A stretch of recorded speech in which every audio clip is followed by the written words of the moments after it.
Hello everyone, total ট্রিপের একটা নতুন ব্লগে তোমাদের সকলকে স্বাগত জানিয়ে শুরু করছি আজকের ভিডিও। তো বন্ধুরা, আজকের ভিডিও হতে চলেছে একটা ভেরি ইম্পর্টেন্ট টপিকের ওপর, সেটা হচ্ছে মেঘালয়া ট্যুর প্ল্যান। তোমরা সবাই জানো আমি জাস্ট 2-3 মাস আগেই ঘুরে এসেছি মেঘালয়া। তো মেঘালয়া আমি কিভাবে গেলাম, মেঘালয় গেলে তোমরা কোথায় কোথায় ঘুরতে পারবে, তার ট্যুরিস্ট স্পটগুলো কি কি আছে, কিভাবে ট্রাভেল করবে, সম্পূর্ণ ডিটেলস এই ভিডিওতে দেওয়া থাকবে। তো ভিডিওটা পুরো এন্ড অবধি অবশ্যই দেখো। তো সবার আগে জেনে নেওয়া যাক মেঘালয়া যাওয়ার সবথেকে বেস্ট টাইম কোনটা। তো বন্ধুরা, সবথেকে বেস্ট টাইম হচ্ছে মনসুন। মেঘালয়া যদি তোমরা মনসুন এক্সপিরিয়েন্স করতে পারো, এর থেকে ভালো আর কিছু হতে পারে না। আমি বলবো যদি তোমরা মনসুন এক্সপিরিয়েন্স করতে চাও তাহলে মে থেকে September is the best time. এই টাইমে মেঘালয় অপূর্ব সুন্দর দেখতে লাগে। এই টাইমে ঝর্ণাগুলোতেও ভীষণভাবে জল থাকে, তো একটা অন্য রকম নর্থ ইস্ট তোমরা দেখতে পাবে। তো চলো বন্ধুরা, এবার জেনে নেওয়া যাক মেঘালয়া তোমরা কিভাবে যেতে পারবে। আমি যেহেতু কলকাতায় থাকি, আমি কলকাতা থেকে ওভার দ্য ট্রেন গেছিলাম গুয়াহাটি। এছাড়া তোমরা গুয়াহাটি ফ্লাইটেও যেতে পারো। ইন্ডিয়ার যে কোনো জায়গা থেকে গুয়াহাটি তোমরা ফ্লাইটে চলে আসলে ওখান থেকে জাস্ট তোমরা একটা কার বুক করে চলে যেতে পারো শিলং। শিলং হচ্ছে মেঘালয়ার ক্যাপিটাল। তো ওখানে গিয়ে ওখান থেকে তোমরা আস্তে আস্তে সমস্ত সাইট সিন করতে পারবে। গুয়াহাটি থেকে শিলং যেতে টাইম লাগবে অলমোস্ট 3 ঘন্টা। তোমরা যদি চাও তোমরা শেয়ার ক্যাব নিতে পারো, এছাড়া তোমরা চাইলে তোমরা প্রাইভেট কারও হায়ার করতে পারো। তবে যদি তোমরা শেয়ার ক্যাব নাও, শেয়ার ক্যাবের কস্ট পড়বে 500 পার পারসন। আর যদি তোমরা কোনো পার্সোনাল গাড়ি হায়ার করো সেক্ষেত্রে চার্জেস পড়তে পারে 4 থেকে 5,000 টাকা। এছাড়া যারা কলকাতা থেকে ট্রাভেল করছো তারা চাইলে ডিরেক্ট শিলং ফ্লাইটেও যেতে পারো। ডিরেক্ট ফ্লাইট কস্ট পড়বে 5 থেকে 7,000 টাকার মধ্যে। এটা ডিপেন্ড করছে এয়ারলাইন্সের ওপর, তবে ওই রকম 7,000 অ্যাপ্রক্স পড়বে। তারা ডিরেক্ট শিলংয়ের জন্য ফ্লাইট নিতে পারো। ওখান থেকে পুলিশ বাজার একটা ক্যাবে খুব বেশিরভাগ হলে 1000 রুপিসের মধ্যেই নেবে, তোমরা পুলিশ বাজার ডিরেক্ট পৌঁছে যেতে পারবে। এবার একটু খরচটা বলে দিই।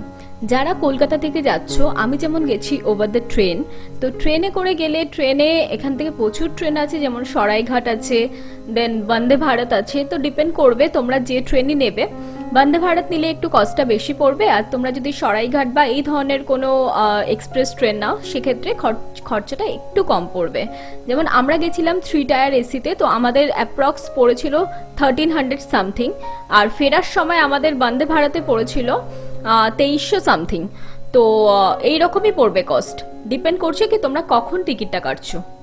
তো চলো বন্ধুরা, এবার জেনে নেওয়া যাক শিলং পৌঁছানোর পর তোমরা থাকবে কোথায়। আমরা ছিলাম পুলিশ বাজারের দ্য হোটেল ক্লাউড সোশ্যাল। এই হোটেলটা একদম পুলিশ বাজারেই, আর হোটেল থেকে নেমেই ট্যাক্সি স্ট্যান্ড। তো আমাদের কোনোদিনও কোনো প্রবলেম হয়নি কোথাও যেতে, কারণ নেমেই আমরা ট্যাক্সি পেয়ে গেছিলাম। বেশি দূর আমরা ট্রাভেলও করতে হয়নি যে না ট্যাক্সি খোঁজার জন্য যেতে হয়েছে বা সামথিং কিছু। তো তোমরাও অলওয়েজ প্রেফার করবে এই ধরনের কোনো লোকেশনে থাকার, তাহলে কি তোমাদের যে কোনো জায়গায় যাতায়াতটা অনেক বেশি কনভিনিয়েন্ট হয়ে যাবে। এবার দেখে নেওয়া যাক এই হোটেলটা কেমন এবং আমরা কি কি সুবিধা পেয়েছি এখানে। যদি তোমরা কোনো বাজেট ফ্রেন্ডলি হোটেল খোঁজো তাহলে এই হোটেলটা তোমরা অলওয়েজ প্রেফার করো, কারণ ঢুকেই যেটা দেখতে পেলাম ভীষণ পরিষ্কার, একদম নিট অ্যান্ড ক্লিন, আর অ্যামিনিটিস সমস্ত কিছু আছে। আসো দেখিয়ে দিই কি কি আছে। এখানে ওরা একটা আলমারি দিয়েছে, তারপরে এখানে একটা স্পেস আছে, জিনিসটা ভীষণ সুন্দর, বেডটা খুব ভালো। এখানে একটা টিভি আছে, টিভি ইউনিট। এই সামনে একটা মিরর দিয়েছে, এখানে একটা মিরর যেখানে তোমরা সম্পূর্ণ ফুল বডি দেখতে পাবে। মিররটা ভালো দিয়েছে। আর এখানে একটা টি টেবিল, একটা চেয়ার, একটা সোফা, এখানে কার্টেন্স দেওয়া আছে, দুটো জলের বটল, কাপ, কেটলি, যা যা বেসিক ফেসিলিটিস, সুগার প্যাকেট, চিনি, কফি, টি সমস্ত কিছু দিয়েছে।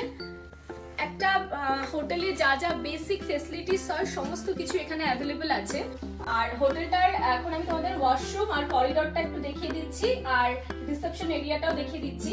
আর এদের এখানে না ইন হাউস কিচেন আছে, সঙ্গে রেস্টুরেন্টও আছে। সম্পূর্ণ ভিডিওটা দেখো তাহলে বুঝতে পারবে কি কি ফেসিলিটি এরা দিচ্ছে।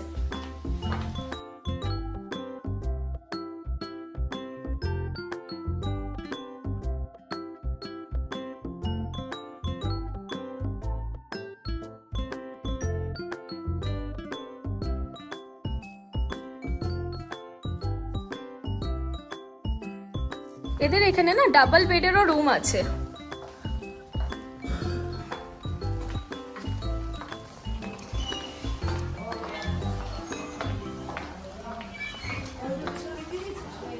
এটাই এটাই। This is the reception area. এখন সাফ সাফাই চলছে।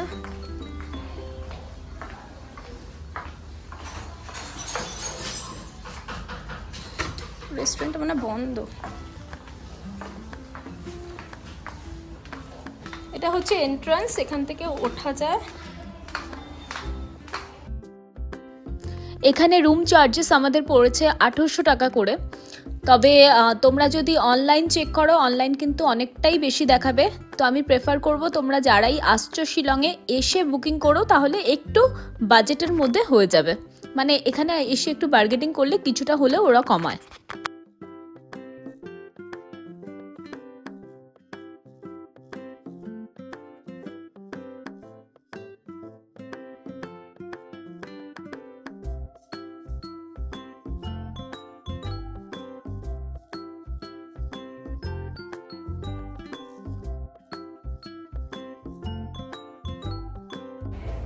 তো চলো এবার দেখে নেওয়া যাক এই হোটেলের ইন হাউস রেস্টুরেন্টটা ঠিক কেমন।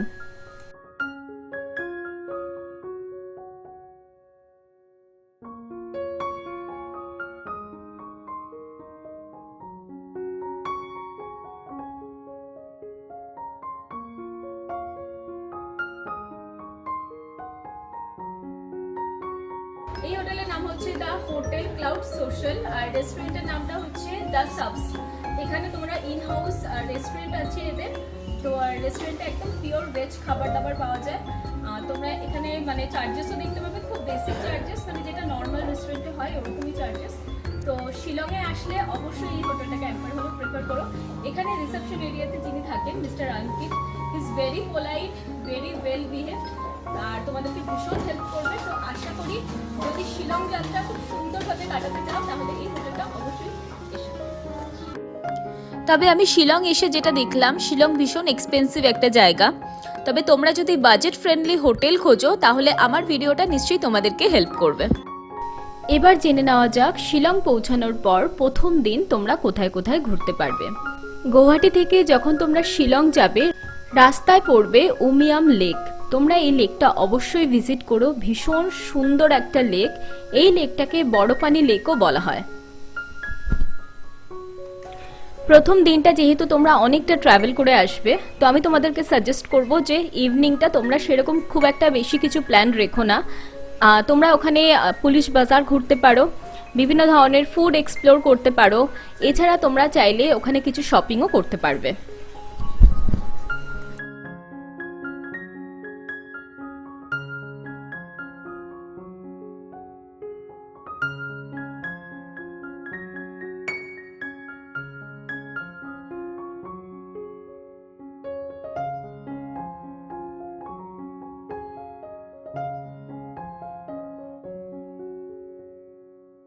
ডে 2টা তোমরা কিভাবে প্ল্যান করবে আমি তোমাদেরকে একটু সাজেশন দিয়ে দিতে পারি। সেকেন্ড দিনটা আমরা রেখেছিলাম জাস্ট সাইট সিন করার জন্য 4-5টা।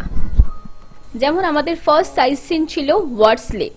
ওয়ার্ডস লেকটা একদম পুলিশ বাজারের পাশে, তো তোমরা আরামসে গিয়ে খুব ভালো করে টাইম স্পেন্ড করে ওখান থেকে আসতে পারো। সেকেন্ড তোমরা যেতে পারো ক্যাথেড্রাল চার্চ। ক্যাথেড্রাল চার্চটাও ভীষণ সুন্দর, আর আমি হাইলি রেকমেন্ড করব শিলং গেলে অবশ্যই এটাতে একবার হলেও ভিজিট করো। ভীষণ পিসফুল একটা জায়গা, ভীষণ সুন্দর আর ইউরোপিয়ান স্টাইলে তৈরি, ভীষণ ভালো লাগবে গেলে। থার্ড তোমরা যেতে পারো এয়ারফোর্স মিউজিয়াম, যেটা আমরা স্কিপ করেছিলাম কারণ এয়ারফোর্স মিউজিয়াম আমার অলরেডি ঘোরা, তো তার জন্য আমি ওটাতে যাইনি। ফোর্থ তোমরা যেতে পারো শিলং পিক, ওখান থেকে শিলং শহরটা তোমরা সম্পূর্ণভাবে উপভোগ করতে পারবে। ফিফথ তোমরা যেতে পারো Elephant Falls, Beadon Falls, golf field. এই জায়গাগুলো শিলংয়ের খুব পপুলার জায়গা এবং ভীষণ সুন্দর সুন্দর জায়গা। আশা করি ডে 1টা তোমরা খুব ভালো করে এগুলো প্ল্যান করতে পারবে। তো চলো বন্ধুরা, এবার জেনে নেওয়া যাক ওয়ার্ডস লেক সম্বন্ধে কিছু তথ্য। এই লেকটি একদম শিলং পুলিশ বাজারের থেকে জাস্ট 5 মিনিটের ওয়াকিং ডিস্টেন্স। এভরি থার্সডে এই লেকটা বন্ধ থাকে এবং সকালে খোলা হয় 8:30 to 7 PM, মানে সকাল 8:30 থেকে সন্ধ্যে 7টা অবধি খোলা থাকে সামারের টাইমে, মানে মার্চ থেকে অক্টোবর অবধি। আর উইন্টারের টাইমে টাইমটা চেঞ্জ হয়ে যায় সকাল 8:30 থেকে বিকেল 5:30 অবধি। এন্ট্রি ফি হচ্ছে 20 রুপিস আর চিলড্রেন্সের জন্য 10 রুপিস। আর এছাড়া তোমরা এখানে গিয়ে বোটিং করতে পারো, তোমরা চাইলে এখানে গিয়ে ভেতরে ক্যাফে আছে, ক্যাফেতে গিয়ে বসে টাইম কাটাতে পারো, বিভিন্ন ধরনের ফেসিলিটি আছে। আর লেকটা তো অপূর্ব সুন্দর, তো চাইলে তোমরা অনেকটা টাইম এখানে স্পেন্ড করতে পারবে। বোটিং চার্জ 250 থেকে 300 টাকার মধ্যে, তবে এটা ডিপেন্ড করে সিজন ওয়াইজ। তো চলো বন্ধুরা, এবার আমার ক্যামেরার মাধ্যমে তোমরাও দেখে নাও এই লেকটা এক্স্যাক্টলি কেমন।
লেকে এটা একদম শিলংয়ে আছে, মানে পুলিশ বাজার থেকে জাস্ট ওয়াকিং 5 মিনিটস হবে ডিস্টেন্স।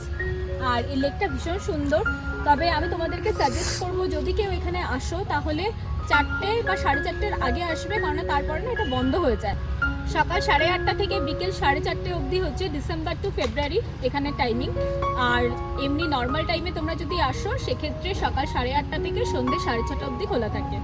এখানকার চার্জেস এবং সম্পূর্ণ ডিটেলস আমি ডেসক্রিপশনে মেনশন করে দেবো, তো অবশ্যই ডেসক্রিপশনটা একবার হলেও চেক করো।